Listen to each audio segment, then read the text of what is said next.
জীবন তোমাকে এমন একটা পর্যায়ে থামিয়ে দেবে যা তুমি ভাবতেও পারো না।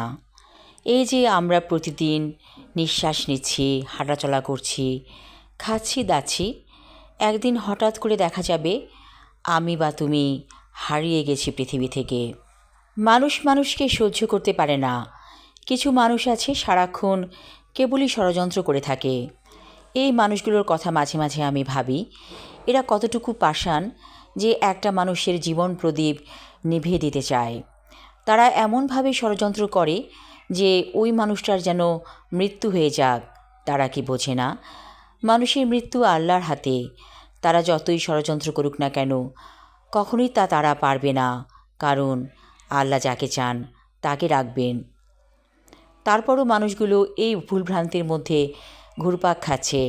তারা ষড়যন্ত্র করছে পেছনে পেছনে, কুকুরের মতো ঘেউ ঘেউ করছে মানুষের পেছনে, অথচ তারা একবারও ভাবে না তাদেরকে মৃত্যুর পরে জবাবদিহিতা করতে হবে। এই ধরনের মানুষ আমাদের আশেপাশে আছে। ধরুন আপনার পেছনে অনেক শত্রু লেগে গেছে, তখন আপনি কি করবেন? আপনার কেউ নেই, স্বয়ং আল্লাহ তাআলা আপনার সাথে আছে।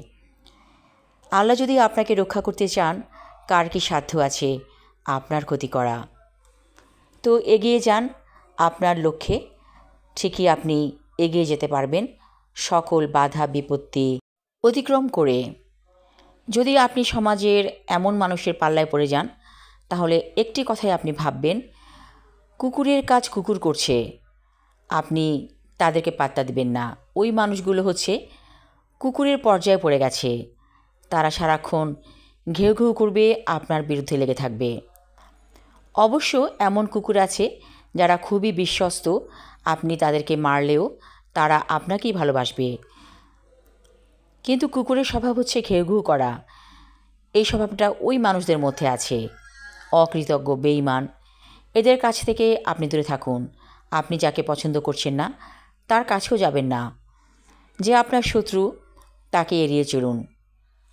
পৃথিবীতে অনেক মানুষ আছে যারা জঘন্য পাপাচার করেও বুক ফুলিয়ে হেঁটে চলে, যারা মানুষের গোপনে গোপনে অনিষ্ট করে থাকে।